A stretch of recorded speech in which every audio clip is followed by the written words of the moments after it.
All right, today on What's for Dinner, we're going to be making homemade sausage meatballs.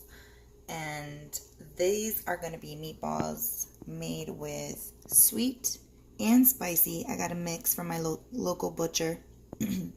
So a mix of sweet and about a pound of sweet and spicy, maybe a little bit over. I will take those out of the casings. Now, I wanted to show you this process really quickly. While I don't have any Italian breadcrumbs because I actually used it in my pork chop recipe last night, but don't worry, I talked about substitutes. There's so many things that can be substituted and you don't have to worry.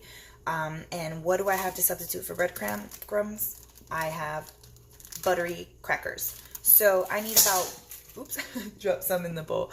I need to crush up about 1/3 I need to make about 1/3 cup of breadcrumb or cracker crumbs, and to that I'm gonna add my own seasoning. So I'm gonna just add some Italian seasoning. This already has thyme, oregano, marjoram, basil, rosemary, and sage, so we can skip having to add more. So I'm probably gonna add about, I just eyeball it. I sprinkle until it feels right. But I know that that's not helpful to a lot of people. But I would say about at least a teaspoon, maybe more. My sprinkles are heavy, but it depends on the flavor and how you like it. Again, probably a teaspoon of garlic powder. Again, do what feels right for you and your taste buds. But in the beginning, I'd go with a teaspoon, give or take. So garlic powder and my old trusty adobo. This adobo is the light one. We try to reduce the sodium in our house. And this one also has ground black pepper. I am going to soak the breadcrumbs. So I'll show you how I'm going to do this. Here, let's show you.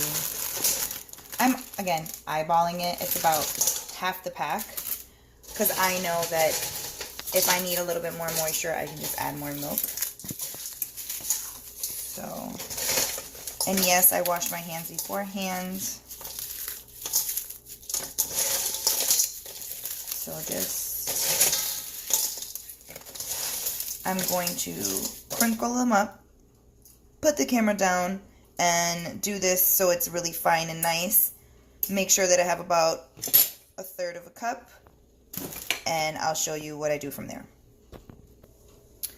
Okay, so I need to revise my calculations. I didn't realize, because I'm like, why did I put so many crackers? And I'm like, I don't want to throw you guys off. I realize it's because I'm actually doing 2 pounds of sausage. 1 pound of sweet, 1 pound of spicy. So I forgot, and because the recipe I'm basing it off of was a 1 pound recipe. My bad. So I was using half of the pack to get 2/3 of a cup of cracker crumbs or breadcrumbs, because I have 2 pounds of meat, not 1 pound. Anyways, but if you're going to do this for less, it's about 1 pound of sausage out of the casing, and you can use 1/3 cup of breadcrumbs. But like I said, I have 2 pounds, so we're doing 2/3. All right, moving forward. Now, I ground that up as finely as I could with my fingers, and I'm going to be adding about 1/3 of a cup of milk. Now, I like to use your words.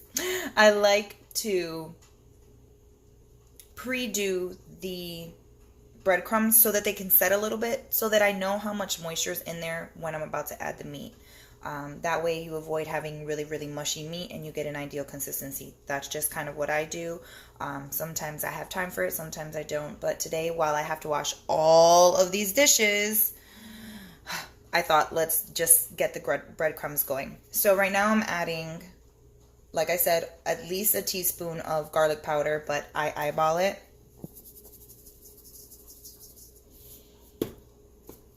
And a teaspoon at least of Italian seasoning. Again, I eyeball it.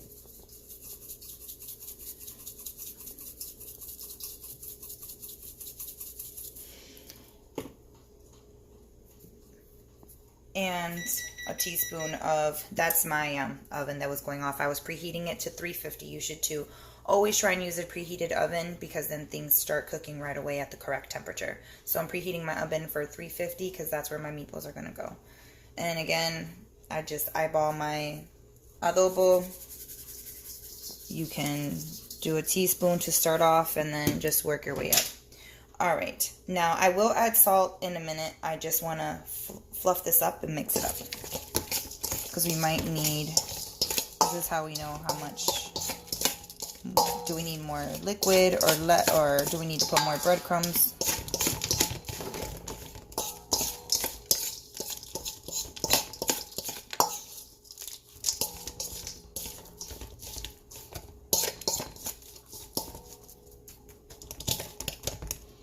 All right, so I'm gonna let that settle for, I'm gonna add a little bit of kosher salt, 2 sprinkles. I'm gonna let that settle, come back in about 20 minutes because I'm gonna do these dishes because I don't like to cook with dirty dishes. I don't know about you, that's just how I am. And I'll show you how I remove the casing, and actually, let's add the egg as well.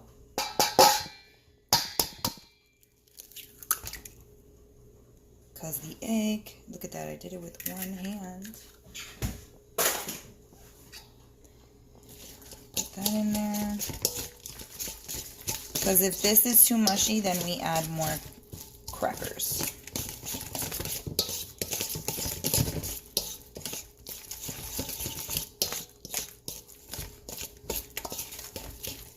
Because this is a binder, and this is, you know, you don't want too dry of a meatball, but you don't want them to be too mushy that they don't stay together.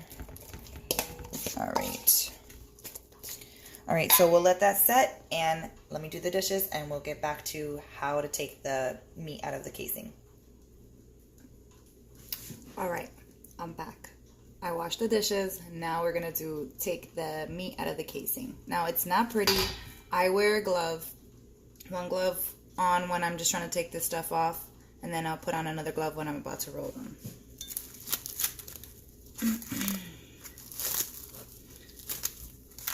You don't have to wear gloves if you don't want to. You wear whatever. Just make sure you wash your hands really, really well.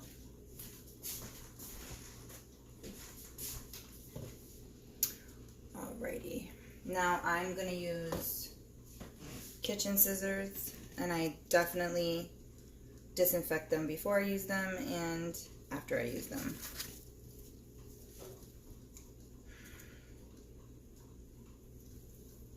Cut there's like a little thing on there.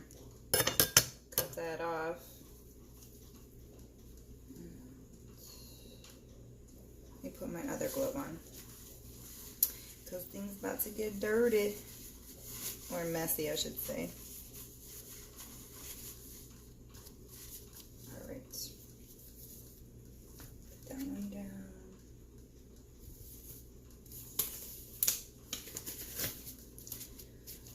Okay.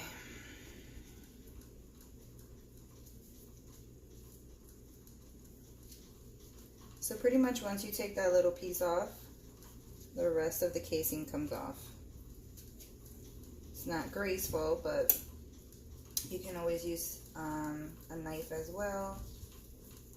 But the scissors, I just clip it off, push it out, and put all the meat in there. Now, like I said, I'm using a mixture of spicy, you can tell the color's a little bit red, and sweet, not red. So, not this one, I didn't even have to cut the thing off. Perfect. So that's all going into the pre-made cracker crumb mixture I made.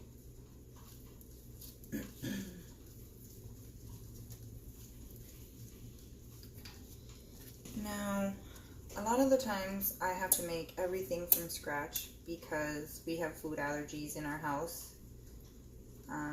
Onions is not one that is very well known, but it is an allergy that we have in our home. And I cannot get things that have dehydrated onions in them. So I have to make a lot of things. People don't even realize it. Almost every tomato pasta sauce on the market, except for, I found one called Priano 4-cheese sauce. That one doesn't have dehydrated onions.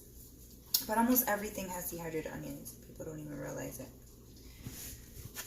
So, even meatballs, the pre-made ones, have dehydrated onions. So I have to make almost everything myself from scratch, which is fine. But when you have to be resourceful, it's like if you have any kind of food allergy, you just have to figure it out and be resourceful. Alrighty, last one. Finishing up this process, but I just like to show you in real time because I want you to learn too. And you can learn from my mistakes if I make one, and maybe this is something you can do in your own time. So now I'm mixing this up. We don't need this fork. Mixing this up. This is the cracker mixture that I put with the seasoning, the herbs. I'm mixing that up.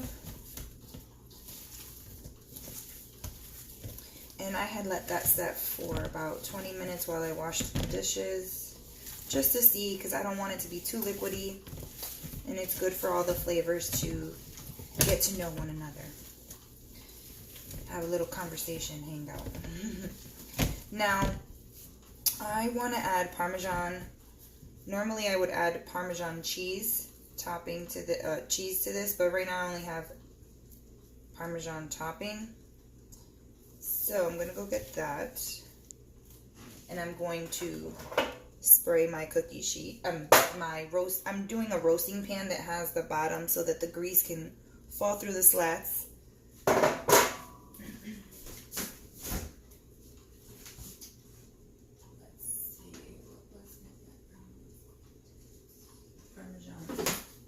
Almost forgot what I was gonna get.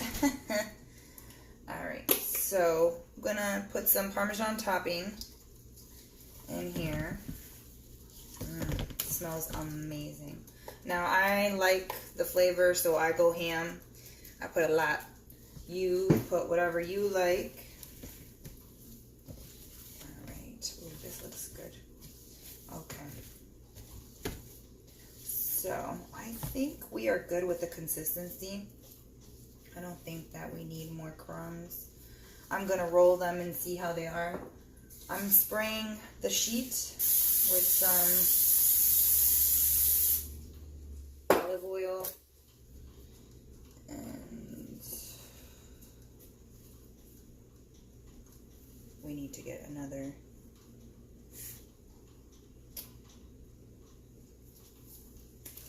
glove. This is not my favorite part. All right. So now we're going to, depending on how big you like them, I like mine, they're going to reduce. Remember, when they cook in the oven, they get smaller. And we like a good size. So we're going to do about that big. Like I said, we like them to be pretty big.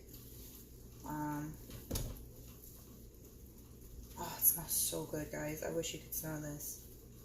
All right, and see, I know that they're going to be a good consistency because they are holding together nicely, but they're not dry, you know. Now these, the bigger you make them, I might make them a little bit smaller because it's 3 o'clock and I want to get dinner and done before 4:30, 5 o'clock. So, and these have to bake. So I'm going to make them a little bit smaller, actually, guys. Just because, so I'll do them about that big. Just so that they can cook a little bit faster, because you know what, in the interest of time. And see, you can just take them apart, roll them back, which means that that's a good consistency, see? All right. And we're going to do that about 20 more times, and then put them in our preheated oven for about 20 minutes to start. Our preheated oven's at 350.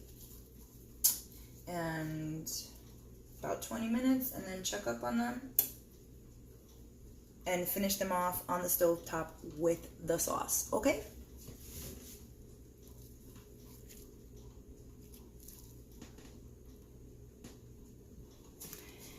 Okay, so this is what they look like before they go into the oven. And I preheated the oven for 350. They're gonna go in the top rack. And I got about 20 of them. And we're gonna put it for 20 minutes. And then I like to finish them off in the sauce in the pot on the stove. So I'll show you that part too. Alright, so 20 minutes have gone by and we're going to check up on these bad boys. Oh, they smell amazing. Wow. Yes, look at that. And all the grease went down to the bottom. And I am boiling water over there.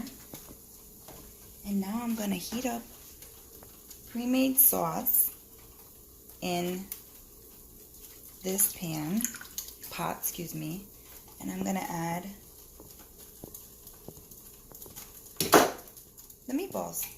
And then I'm going to simmer for about 10 minutes or so, let all those flavors get together and happy, and start to marinate. My son was sleeping late today and he's like, Mom, what are you making? It smells so good. And I'm like, your favorite homemade meatballs. And he's right. I mean, the house smells amazing.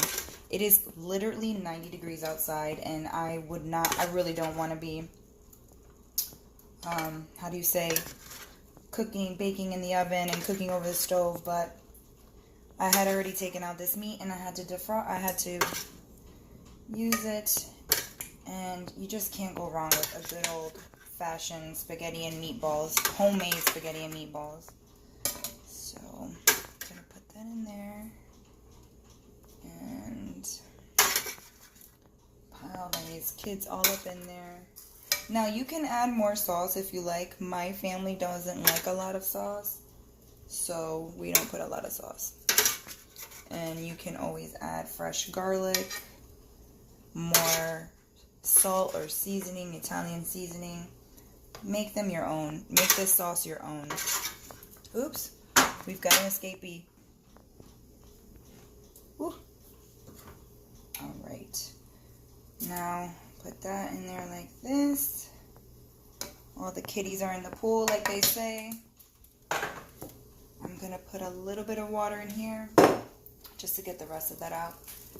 Cover my pot and simmer for 10 minutes on low.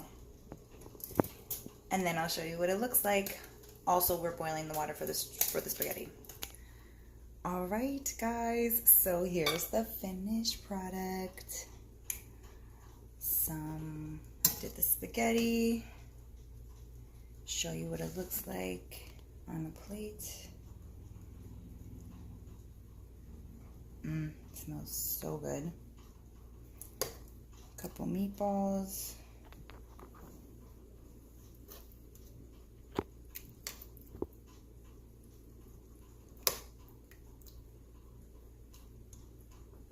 Let's get some more sauce up in here.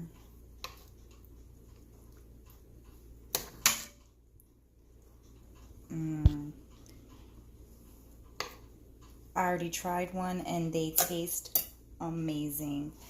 And then of course, let's add some Parmesan cheese. And we are good to go. So I hope you enjoyed this homemade sausage meatballs from scratch. Spaghetti and meatballs from scratch. Oops. a little too much there, but my son will love it. That's his. All right, and comment below if there's anything you'd like me to try and make or show you how to make, or how I make it, I should say, my version of how I make things. All right, and let me know if you try these awesome meatballs.